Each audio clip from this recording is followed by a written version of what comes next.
she recommended Annie Grace's book, This Naked Mind. And that was the book that was life-changing. Really can change your mindset, we call it rewiring the brain and learning to feel your feelings. It's kind of those two things are happening.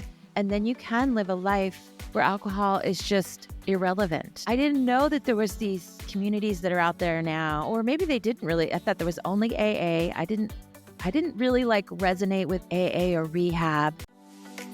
Buckle up, friends, and welcome to the Thriving Alcohol-Free podcast. I'm your host, Deb, otherwise known as Mocktail Mom, a retired wine drinker that finally got sick and tired of spinning on life's broken record called Detox to Retox. Let this podcast be an encouragement to you if alcohol is maybe a form of self-care for you, or you find yourself dragging through the day waiting to pour another glass. I am excited to share with you the fun of discovering new things to drink when you aren't drinking and the joy of waking up each day without a hangover. It is an honor to serve as your sober fun guide, so sit back and relax or keep doing whatever it is you're doing. This show is produced for you with love from the great state of Kentucky. Thanks so much for being here, and big time cheers. Okay, hey friends, it's Deb. Welcome back to Thriving Alcohol Free. How are you? So happy that you are here.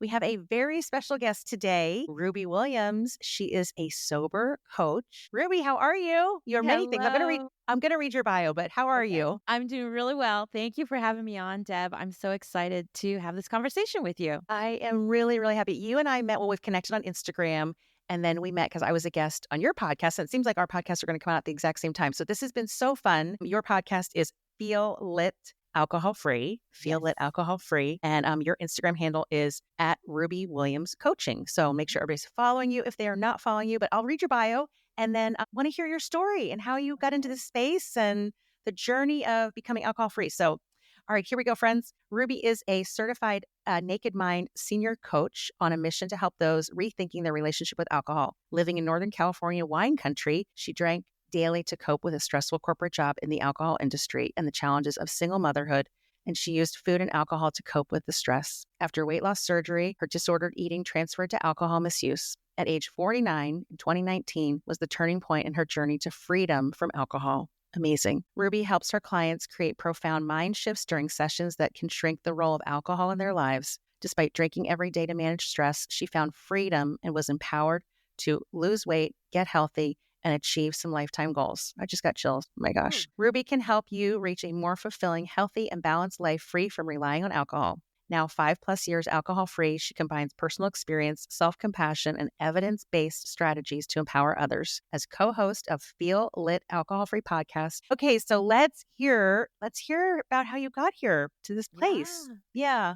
So, and thank you again. But many women, I think, the more I get meet people, and my story is not, it's very common, like my disordered eating, or I don't know what the right PC thing to say is, but I would eat to numb emotions that started early. Probably that was my first coping tool, probably very young. Definitely kind of got weird, like in junior high and high school when we want to look skinny or whatever. Sure. So, the diets and, but so I would say my first addiction was food. And that I would just eat to numb. Lots of diets, like Weight Watchers, Jenny Craig, you name it. The one where you drink lemonade fast.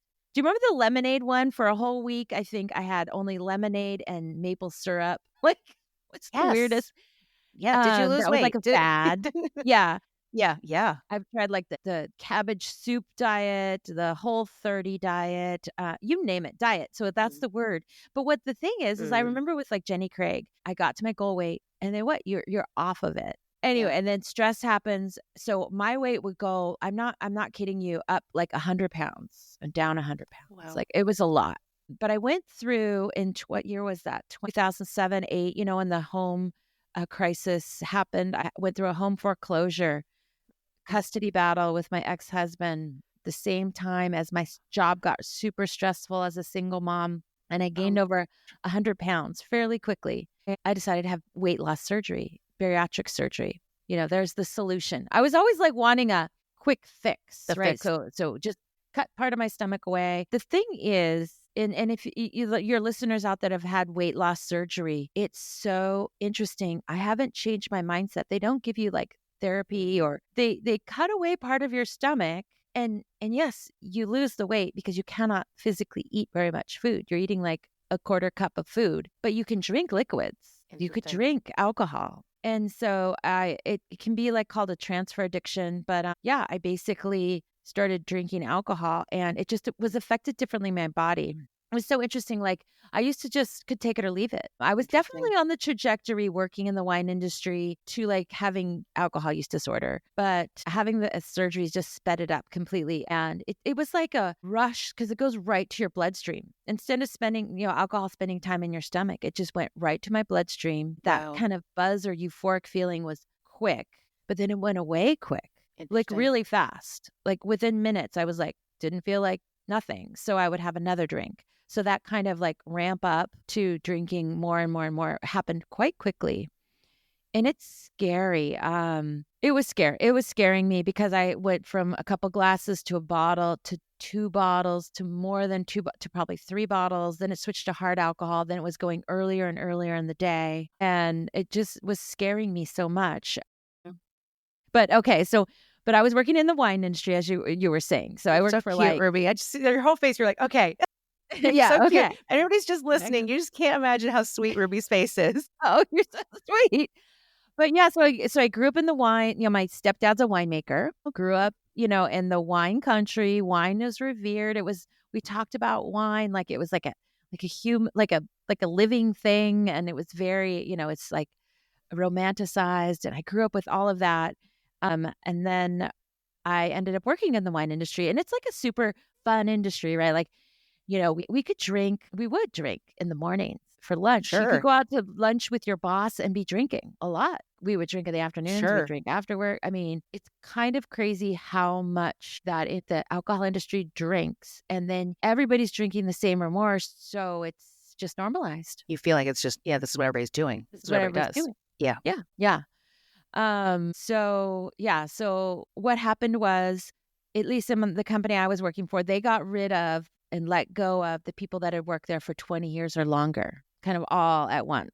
And I'd been there more than 20 years. But it was the best gift. It was because I had tried for probably 7 years on my own, thinking I was so alone. I didn't know that there was these communities that are out there now, or maybe they didn't really. I thought there was only AA. I didn't really like resonate with AA or rehab, but I tried rules and like, okay, I'll buy the half bottles of wine. Well, then you just need a bunch of half bottles of wine. So true, right? We all figure out a way. We figure out a way to navigate our rules, don't we? But to still get the wine or the alcohol yeah. Okay, I'll buy the half bottles. So I tried for about 7 years, all these different rules. I even tried like naltrexone, the Sinclair method. Because I want like this quick fix. How can I become a normal drinker again? But the gift was that they let me go, and they gave me severance so I could take some time.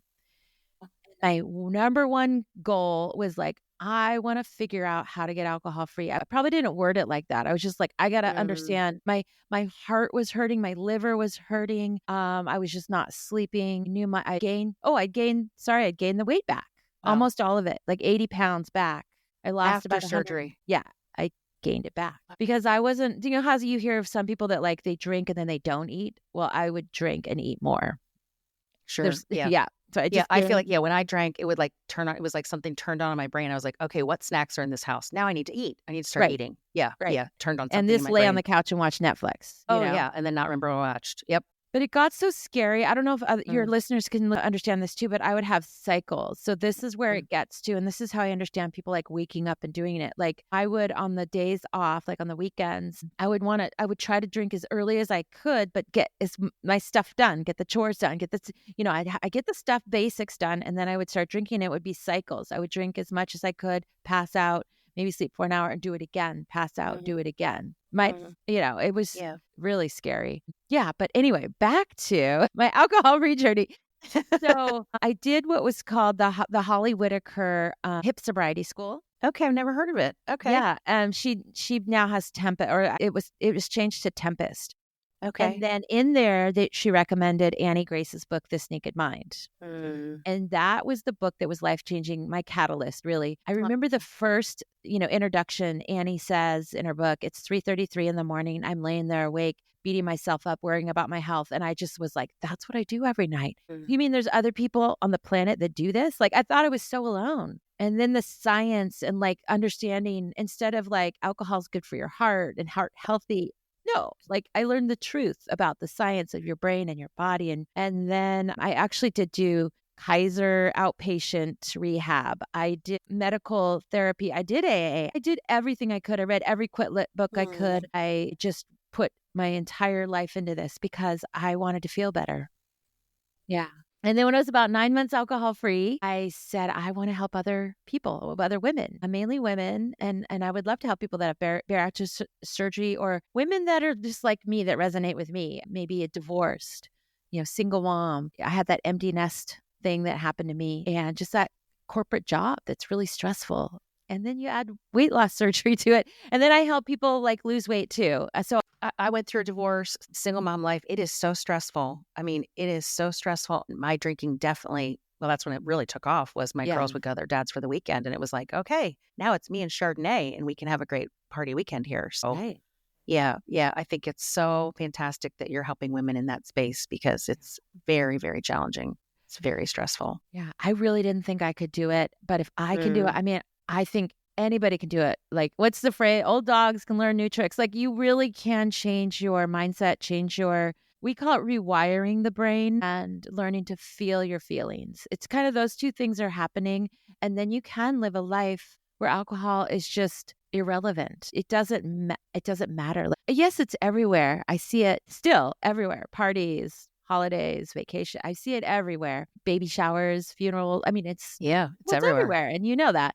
But Yep. I don't have any desire for it. I don't want it.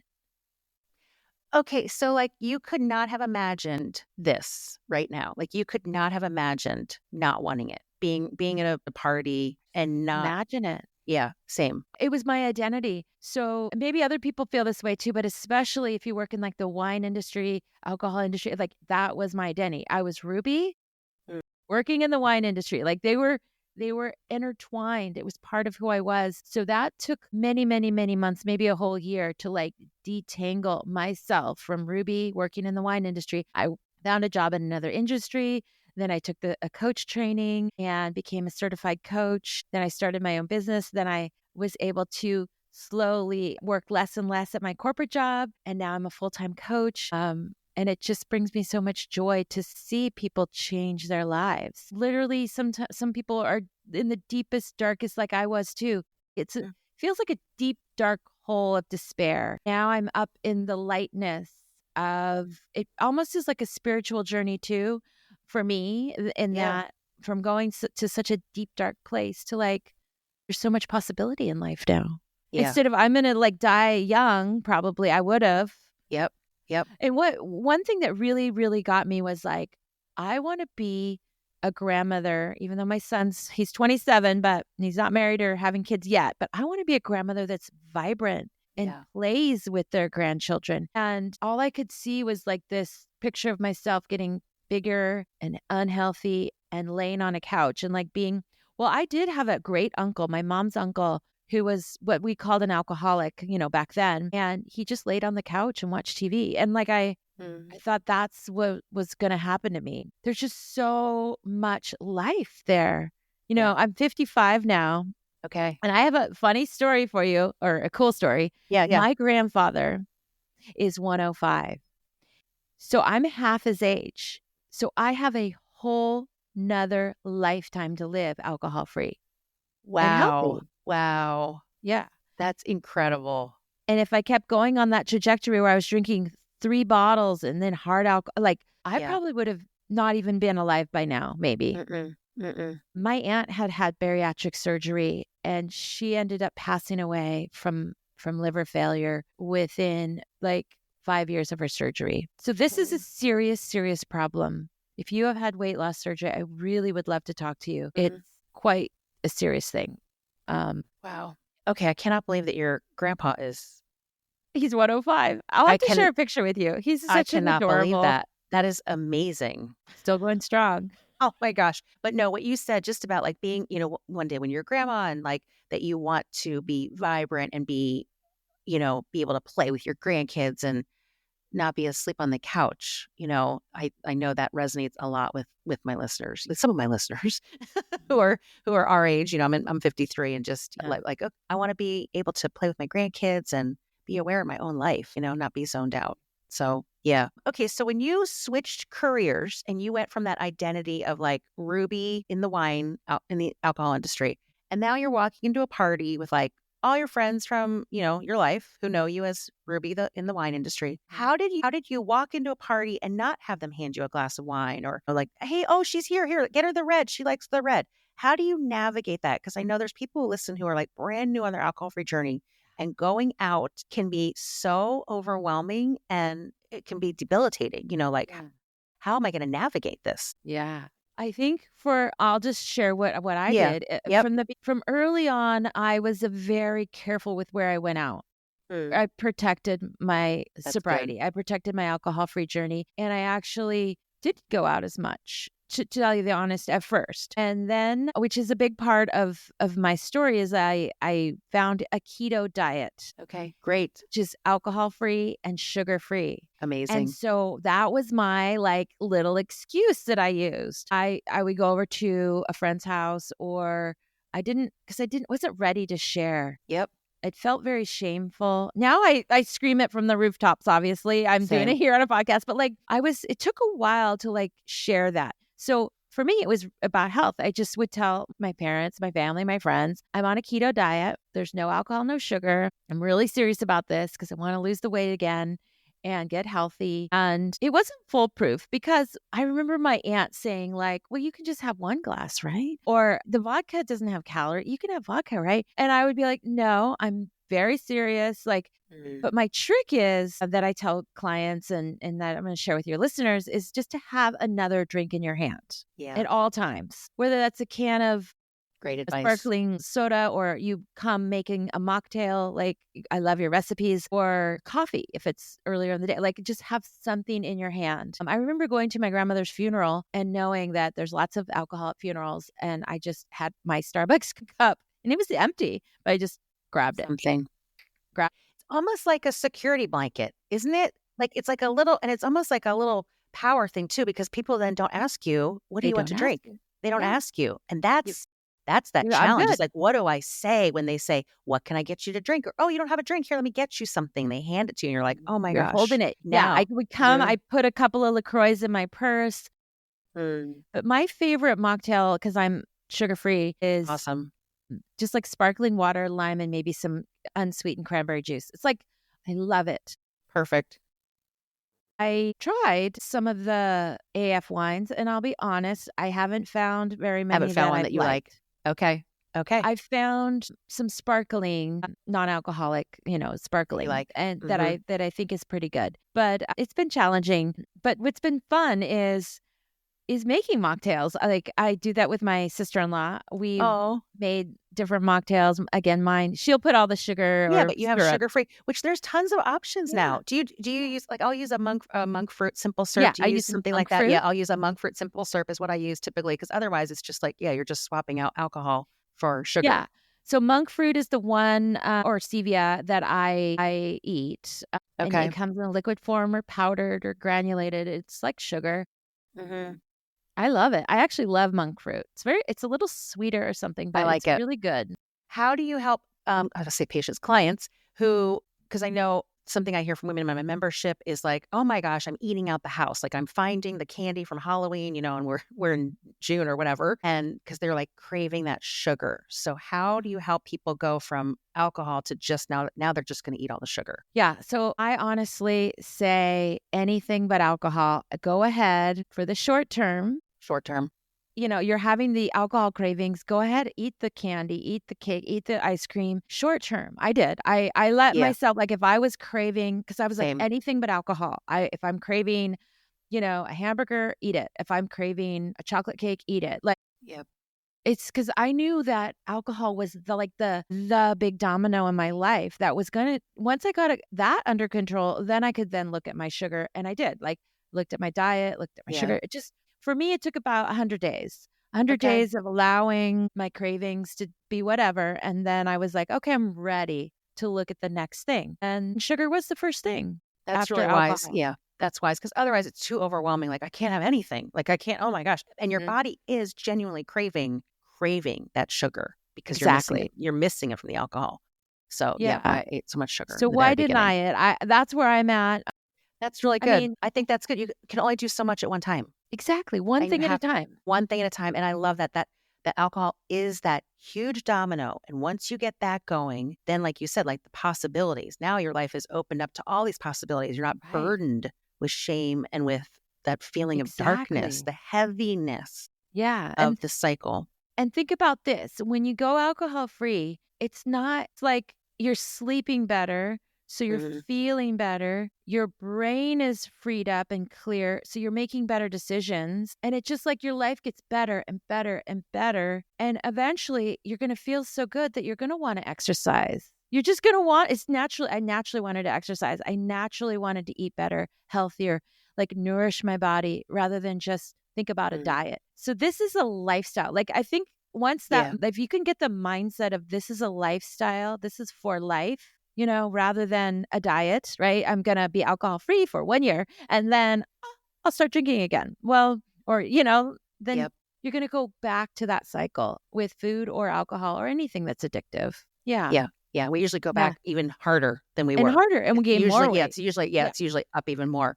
Yeah. Yeah. So when somebody works with you, because as a certified, like This Naked Mind this naked coach. mind, yes. Okay. Annie Grace, how many lives has her book changed? So do people come and they read the book with you? Do you have group coaching? How do you work with clients? Good question. Mostly, well, I'm in the Annie Grace's programs, and then I have my own one-on-one clients where we work Okay. privately.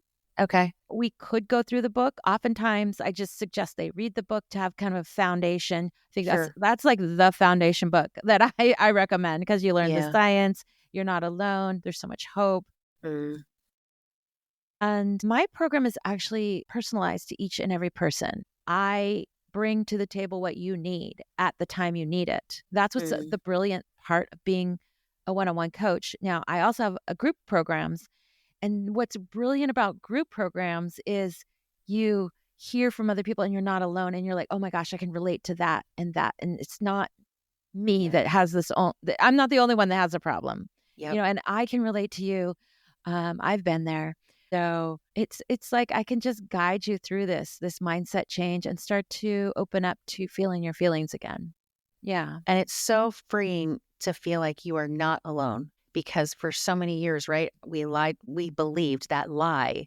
I'm the only one. Mhm. I thought I was the only one waking up at 3 a.m. I really did. I was I like, what really kind did of too. mom am I? Like that I I'm really waking up, did. the room is spinning. Yeah. Netflix is asking me, do you want to continue watching? I don't remember what I was Exactly. watching. What do you mean continue watching? Can we start over? What were we watching? What did I order the next day? Amazon packages show Oh up. my Like it was gosh. like Who did I Christmas. I mean, text? who did I that was the worst. I mean, I would when I'd really start going at night, I'd be like, okay, I cannot get on Facebook because then I'd start making comments on like, friends from high school. I'd be commenting on their pictures. I'd wake up in the I morning had and to there were say comments no back. And Facebook. I'm like, Yeah. yeah. And I'm like, so I was like, that was a hard rule. I was like, do not You go on cannot go on Facebook Facebook.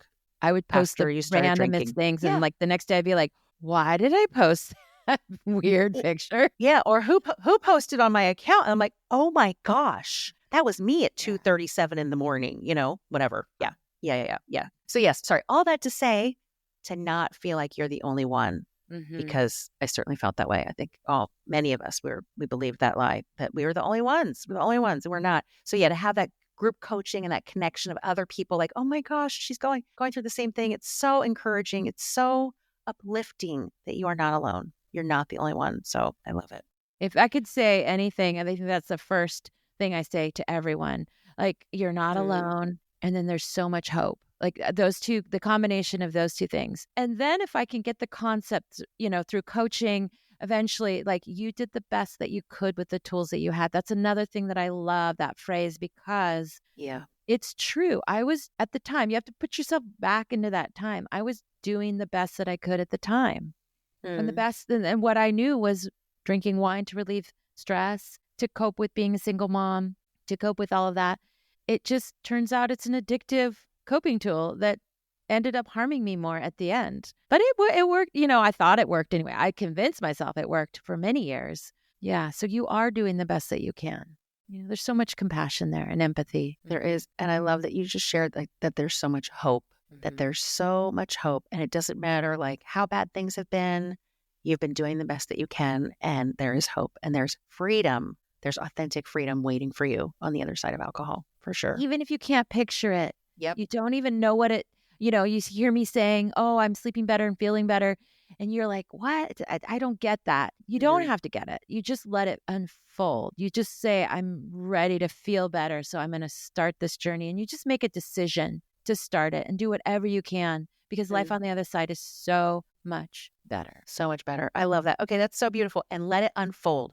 Because, it doesn't happen magically. It doesn't happen overnight. It just starts to unfold. It starts to present itself in front of you as you keep taking a new step each day, each moment, not drinking. Exactly. It's so, so amazing. Okay, Ruby, I just love you. Love you. Thank you for coming on to Thriving Alcohol Free. I'm so glad that my listeners get to meet you today. So thank you for all the work that you're doing and for just your encouraging heart to support others. It's really thank you for amazing. Allowing me to come and yes, speak to your listeners, because I'm so passionate about what I do. Oh, so thank you. Love it. Of course. Okay, we'll make sure everybody's following you on Instagram at Ruby Williams Coaching. And she is the co-host of Feel Lit Alcohol Free podcast. So please give a listen. And we're actually going to be guests on each other's podcast. So how fun. A little podcast trade. It was very unintentional, very organic. It organically happened. I love that. So that's the best. That's when the best things in life happen. So, all right. Love you guys. And we will talk to you soon. Big time cheers to you for tuning in to the Thriving Alcohol Free podcast. I hope you will take something from today's episode and make one small change that will help you to thrive and have fun in life without alcohol. If you enjoyed this episode and you'd like to help support the podcast, please share it with others, post about it on social, send up a flare, or leave a rating and a review. I am cheering for you as you discover the world of non-alcoholic drinks and as you journey towards authentic freedom. See you in the next episode.